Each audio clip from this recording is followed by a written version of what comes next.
Hello and welcome back to Boxing Social in association with Betfred. My name is Ayman. We're here at the Coventry Stadium for the Box Away, and it's just concluded. With me is the one and only unified super featherweight champion, Mikaela. Mikaela, first of all, how's life treating you?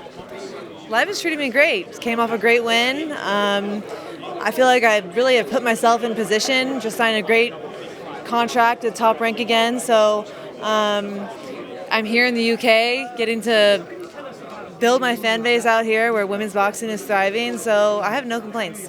Let's take a look back a matter of days to that fight with Jennifer Han, which was a consummate professional performance masterclass, some would say as well. Just to reflect on that fight and now that dust is settling on it. Yeah, so it wasn't initially the fight that I asked for. I really wanted to continue to unify the 130-pound division, but we couldn't get those fights, so we took the next best option. And we know that Han gave Katie Taylor a tough fight last year, and so I figured, okay, I don't want any easy fights. I want to continue to grow and get better. And Han has a tricky style. That movement can throw you off. We had to train for that. And I also wanted people to have a chance to sort of compare me and Katie, because we don't have any common opponents, and now we do. So it can get people excited about a potential fight between us in the future. You mentioned about wanting to unify. It wasn't available for you, so she went with Jennifer Han. But there are options for you on the table going forward, trying to unify, looking above as well, but options on the table for you for your next step.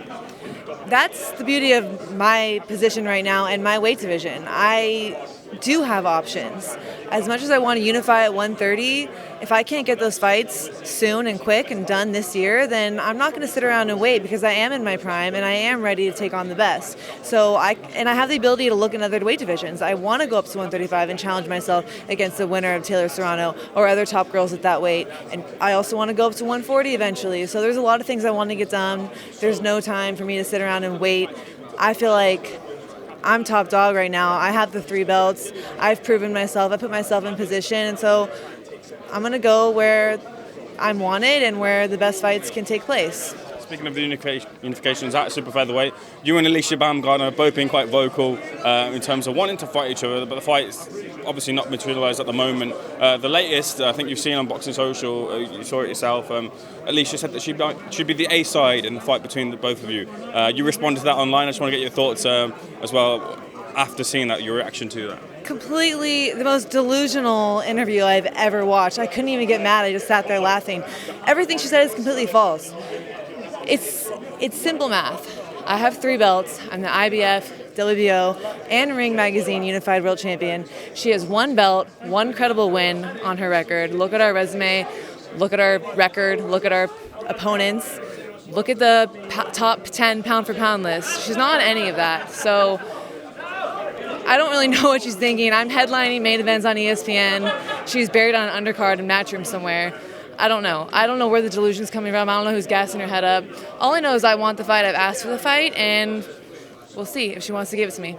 Okay, from your point of view, why do you think the fight hasn't been made? Eddie made it clear that he's reserving Baumgardner for Choi. He wants them to go at it first, probably to give him more negotiation power, more upper hand when it comes to going against me for undisputed. But look, he tried to do that with Terry Harper too, didn't he? Took too long, tried to wait for the perfect moment, and then she gets beat, and the fans don't get that fight that they wanted to see, and they wanted to see that fight. So I just hope the same thing doesn't happen with Alycia. Like I said, I'm in my prime. I'm ready to take these big fights now. It must be, obviously you mentioned options being on the table, but it's also be frustrating that you can't get that from your point of view. And when women's boxing is on this upwards trajectory and there are big fights being made right now, you want to be in a big fight position as well, but it's just not quite feasible at the moment. I'll get it though.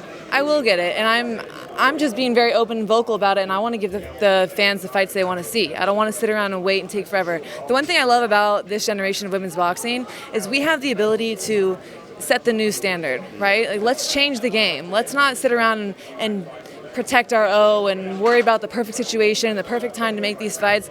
Let's be the badass women that we are and make these fights happen now and reel people into our sport and make it exciting and do maybe what the men haven't been doing. So that's the kind of the era that I want to be a part of. Okay, grab a couple of quick thoughts from you on some of the biggest women's fights coming out. Katie Taylor, Amanda Serrano, your thoughts on that one, please? First of all, I love that fight. I'm so excited it's happening. I will be there. I got my ticket. They both come from such different backgrounds. Both have done so much for the sport, but very different styles. Their backgrounds show in their style, and so I don't have a firm answer on this, but I do think that they're both going to have their moments. The amateur style can be very tricky. Katie Taylor does it very well. I still think she has a very amateur style. It works for her. Serrano's the opposite. You know, she's very pro sound style. So I think that Katie's punch count and speed and in and out movement will throw Serrano off for a little bit, but then she'll be able to, as a good pro does, kind of catch on, close that space, and she'll have her moment in the second half of the fight. I think it's going to go to decision, but I don't know who's going to get that decision. We'll see who has the better game plan and performs their best. The other fight being Claressa Shields and Savannah Marshall.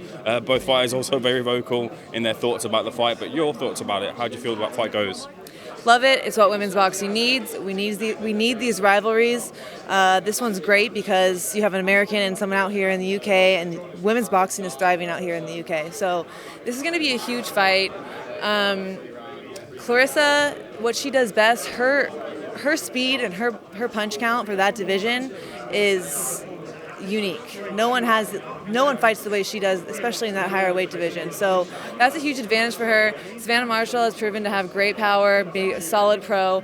She hasn't really been tested yet, so we'll see when it comes to going up against someone like Claressa Shields, but it's going to be a good fight. They're both going to have to train hard and prepare for each other's style because it's very different, and we'll see. I'm going to root for my Olympic sis, Claressa Shields, but I plan to be at that fight as well. A few things for me.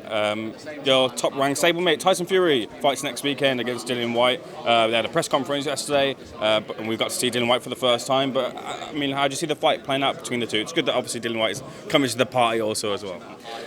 Listen, Tyson Fury is one of my favorite boxers. I think he's one of the greatest heavyweights of all time, and so I'm rooting for Tyson. I don't really know much about Dillian, but Tyson's not losing. I'm rooting for him all the way. I think he has the skills to do it, and yeah, that's it. I'm Team Tyson. No worries. And finally, the boxing tournament. This is an opportunity for fighters who haven't had the spotlight, want an opportunity to get an opportunity. Everyone has to start somewhere to really kind of take the opportunity and grasp that opportunity that they're getting under the bright lights. Listen, this reminds me of my amateur days. And the amateur days were exciting and they were challenging. You have to go up against multiple different styles. You don't have a ton of time to prepare for these styles, and you don't have a ton of time to perform. 3-minute rounds goes really fast, and you can let the fight can get away from you really quickly. So they have to start quickly, punch in combinations, and be able to deal with the pressure of having and the adrenaline of having to fight back to back to back in one night. So we'll see, but there's so much on the line and so much opportunity for them. So I know they're going to be fighting hard, and I'm excited to be there front row and center. Have you got a winner in mind? I don't know much about these guys to actually pick a winner, but since my recent fight color is orange and I still can't seem to get rid of it, I'm going to go with the guy in the orange shorts. Mikaela, let's leave it there. Thank you so much for speaking to Boxing Social. We'll speak to you soon. Thanks. Thank you so much.